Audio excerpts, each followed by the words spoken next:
Une descente, c'est à peu près 1 minute.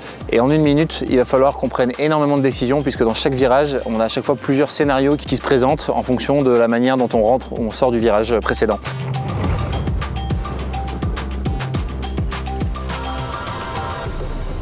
Il faut réagir vite et pour ça, on a tout un travail de préparation en amont, tous les jours, au bord de la piste.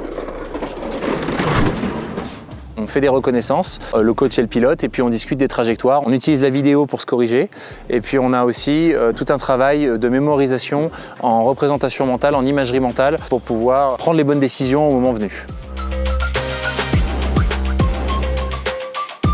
Pour piloter un bob, il faut savoir déjà qu'on ne va pas pouvoir le faire à n'importe quel moment. Dans les lignes droites, le bob il n'a pas d'accroche sur la glace. Donc c'est vraiment des moments précis dans les virages, quand la force centrifuge vient s'appliquer contre le bob, qu'on va pouvoir agir sur le bob.